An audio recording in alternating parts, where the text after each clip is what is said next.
दोस्तों एक बार फिर से स्वागत है हमारे चैनल में। दोस्तों जैसा कि आप सभी जानते हैं, देश भर में महामारी के कारण अनलॉक लागू है और इस बीच कुछ बड़ी और महत्वपूर्ण खबरें निकल कर आ रही हैं जिनका जानना आपके लिए बहुत जरूरी है।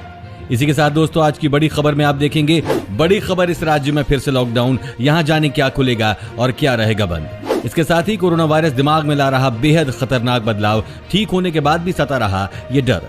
साथ ही साथ गलवान में पीछे हटी सेनाएं, चीन ने कहा भारतीय सेना ने फिर तोड़ा समझौता तो बुरा होगा। इतने दिन बाद आएगी 2000 रुपए की अगली किश्त, परेशान हो तो इन फोन नंबर से मिलेगी मदद। और अगली बड़ी खबर में दोस्तों कोरोना वैक्सीन पर 1-2 दिन में गुड न्यूज, जाने कहां तक पहुंचा ट्रायल।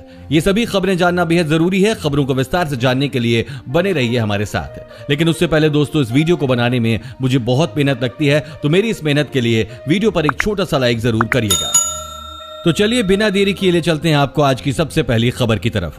बड़ी खबर, इस राज्य में फिर से लॉकडाउन, यहां जाने क्या खुलेगा और क्या रहेगा बंद। दोस्तों उत्तर प्रदेश की योगी सरकार ने कोरोना वायरस संक्रमण के कहर को देखते हुए 10 जुलाई से 13 जुलाई की सुबह 5 बजे तक प्रदेश में कई प्रतिबंध लागू कर दिए हैं।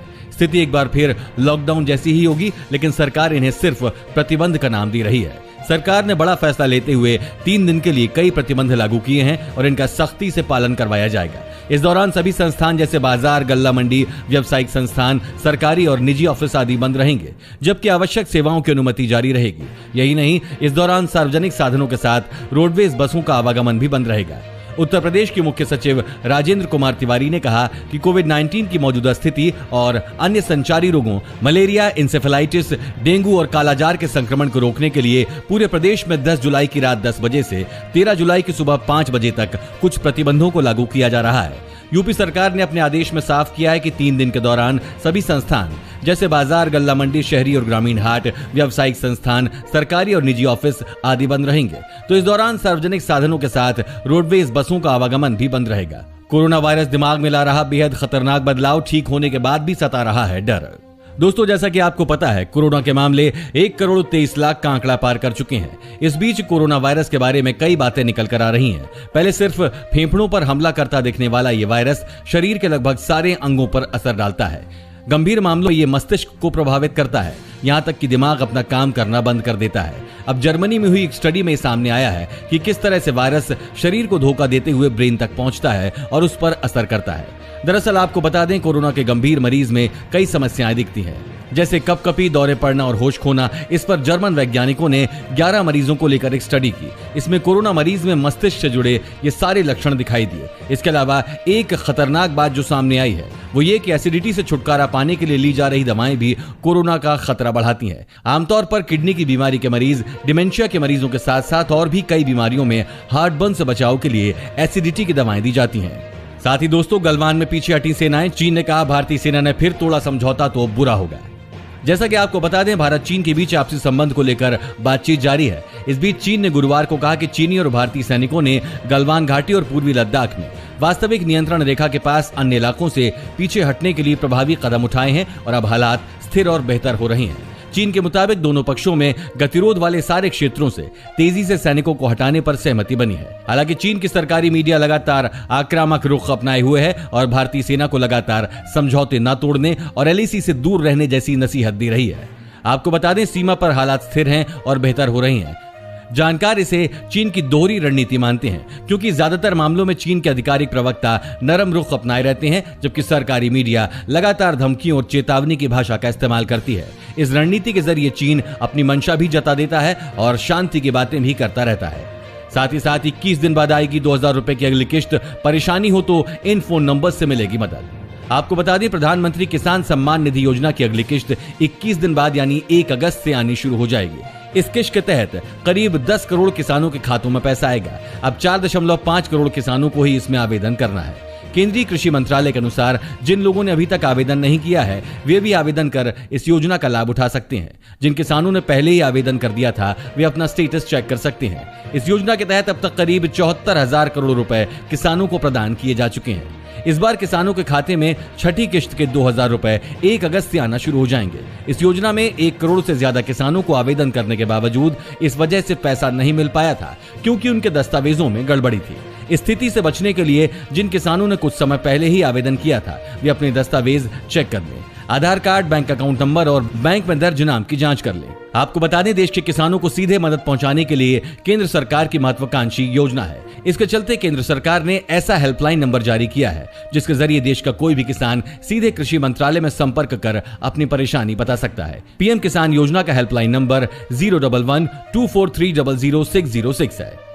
दोस्तों, इस चैनल पर हम आपको देश और दुनिया भर की सभी ताजा खबरों को सबसे पहले लेकर आते हैं। अगर आप भी चाहते हैं कि दुनिया भर की खबरें आपके पास सबसे पहले पहुंचें, तो चैनल को बिना भूले नीचे दिए गए लाल बटन को दबाकर सब्सक्राइब जरूर कर दें और बेल आइकन को भी जरूर दबाएं। साथ ही चीन के खिलाफ अमेरिका ने पहली बार उठाया ऐसा कदम और बढ़ेगा तनाव। आपको बता दें, अमेरिका ने गुरुवार को चीन के खिलाफ एक और बड़ी कार्रवाई की है। अमेरिका ने चीन में वीगर मुस्लिमों के मानवाधिकार उल्लंघन को लेकर शीर्ष चीनी अधिकारियों पर प्रतिबंध लागू कर दिए हैं। इस कदम के बाद अमेरिका और चीन के बीच तनाव बढ़ना तय है। अमेरिका के शिनजियांग प्रांत में कम्युनिस्ट पार्टी के सचिव चेन कुआंगो को ब्लैकलिस्ट कर दिया है। चीन के ताकतवर पोलित ब्यूरो के सदस्य भी हैं। उनके अलावा 3 अन्य चीनी अधिकारियों पर भी प्रतिबंध लगाया गया है। हांगकांग और कोरोना महामारी को लेकर अमेरिका और चीन के बीच बढ़ती तकरार को देखते हुए इस कार्रवाई की संभावना काफी पहले से नजर आ रही थी। अमेरिका के एक वरिष्ठ अधिकारी ने संवाददाताओं को इस फैसले की जानकारी देते हुए कहा कि अमेरिका की ओर से पहली बार चीन के इतनी बड़ी रैंक के अधिकारी पर प्रतिबंध लगाया गया है। उन्होंने कहा, ब्लैकलिस्ट करना कोई मजाक नहीं है। इससे न केवल एक संदेश जाता है बल्कि उस शख्स की दुनिया भर में मूवमेंट करने और बिजनेस करने की आजादी खत्म हो जाती है। दोस्तों, इस वीडियो को देखते रहिए क्योंकि आगे आप देखने वाले हैं पोस्ट ऑफिस में निकली बम्पर भर्ती 10वीं पास भी कर सकते हैं अप्लाई। साथ ही अब जानिए कोरोना से मौतों को रोकने के लिए सरकार बनाएगी माइक्रो प्लान। दोस्तों, आपको बता दें, राजधानी में कोविड को लेकर स्वास्थ्य विभाग की डिटेल रिपोर्ट को देखने के बाद मुख्यमंत्री जरूरी दिशा निर्देश जारी करेंगे। दिल्ली सरकार के एक सीनियर अधिकारी का कहना है कि अभी दिल्ली में बेड्स टेस्टिंग को लेकर स्थिति नियंत्रण में है और अब सरकार का टारगेट है कि दिल्ली में कोविड से कोई मौत न हो। इसके लिए माइक्रो प्लान बनाया जाएगा। कोविड-19 से जिन लोगों की मौत हुई है उनमें से कितने लोग पहले ही अन्य बीमारियों से ग्रसित थे या उनकी उम्र क्या थी? क्या कोविड होने के बाद उनकी मौत की वजह पूर्व की गंभीर बीमारी थी या कुछ और रही है? इन सब सवालों का जवाब पाने के बाद सरकार सभी जरूरी कदम उठाएगी। दिल्ली में जब कोरोना अपने चरम पर था उस दौरान लगभग 120 मौतें प्रतिदिन हुआ करती थी, लेकिन अब मौत के आंकड़ों पर काबू पाया जा रहा है। अब देखिए, पोस्ट ऑफिस में निकली बम्पर भर्ती 10वीं पास भी कर सकते हैं अप्लाई। आपको बता दें, मध्य प्रदेश पोस्टल सर्किल के तहत ग्रामीण सेवकों के पद पर भर्ती के लिए वैकेंसी निकाली गई है। इन पदों के लिए कुल 2834 रिक्तियां जारी की गई हैं। निर्धारित योग्यता रखने वाले उम्मीदवार इस पद के लिए आवेदन कर सकते हैं। अधिकतम 40 वर्ष के उम्मीदवार इस पद के लिए आवेदन के पात्र होंगे। इच्छुक उम्मीदवार संबंधित वेबसाइट पर जाकर ऑनलाइन आवेदन की प्रक्रिया पूरी कर सकते हैं। इन पदों पर आवेदन करने के लिए चयनित योग्य उम्मीदवारों को 10,000 रुपए प्रतिमाह दिए जाने का प्रावधान है। इन पदों पर आवेदन करने के लिए उम्मीदवारों का गणित, स्थानीय भाषा और अंग्रेजी में 10वीं पास होना जरूरी है। उम्मीदवारों को चयन 10वीं में हासिल किए गए अंक के आधार पर किया जाएगा। फॉर्म के बारे में ज्यादा जानकारी के लिए www.apppost.in पर जाकर जानकारी प्राप्त कर सकते हैं। साथ ही दोस्तों, बढ़ते हैं अगली खबर पर। मारा गया कानपुर कांड का मास्टरमाइंड विकास दुबे की मौत छोड़ गई कई सवाल। कानपुर कांड का मास्टरमाइंड विकास दुबे मुठभेड़ में मार गिराया गया है। विकास की मौत के साथ ही कई सवाल भी खड़े हो रहे हैं। गाड़ी किस तरह पलटी, किन परिस्थितियों में पलटी, लोगों और मीडिया को घटनास्थल से दूर क्यों रखा गया, जैसे कई सवाल खड़े हो रहे हैं। हालांकि पुलिस का कहना है कि गाड़ी पलटने के बाद विकास दुबे ने भागने की कोशिश की और पुलिस का पिस्टल छीना। इस दौरान पुलिस ने आत्मरक्षा में गोली चलाई और विकास घायल हुआ। इसके बाद उसे अस्पताल ले जाया गया जहां उसकी मौत हो गई। आपको बता दें, कानपुर पुलिस हत्याकांड के मुख्य आरोपी विकास दुबे को मध्य प्रदेश के उज्जैन से यूपी ला रही यूपी एसटीएफ की टीम की गाड़ियों का काफिला देर रात करीब 3:13 पर झांसी पहुंचा। कड़ी सुरक्षा के बीच पुलिस की 3 गाड़ियों के साथ विकास को सड़क मार्ग से उज्जैन से कानपुर लाया गया। 50 करोड़ मजदूरों को समय पर मिले सैलरी और बोनस, इससे जुड़े नए नियम सितंबर में हो सकते हैं लागू। दोस्तों, केंद्र सरकार मजदूरी से जुड़े कई नियम लाने जा रही है। न्यूज एजेंसी पीटीआई को मिली जानकारी के मुताबिक सितंबर पर मजदूरी संहिता 2019 को लागू किया जा सकता है। मजदूरी संहिता में न्यूनतम वेतन और सभी कर्मचारियों के लिए समय पर भुगतान का प्रावधान शामिल है, चाहे वो किसी भी सेक्टर और वेतन की सीमा में आते हों। इसका मकसद वेतन में देरी से जुड़ी समस्याओं को सुलझाना है। इसमें यह भी सुनिश्चित किया जाएगा कि पुरुष, महिला और ट्रांसजेंडर को वेतन मिलने में कोई भेदभाव नहीं हो। केंद्रीय श्रम मंत्रालय ने 7 जुलाई को जारी किए गए ड्राफ्ट नियमों को आधिकारिक गैजेट में रखा है। यह सार्वजनिक फीडबैक के लिए 45 दिन तक खुला रहेगा और फिर कोई समस्या नहीं होने पर इसे लागू कर दिया जाएगा। कोड को पिछले साल संसद ने मंजूरी दी थी।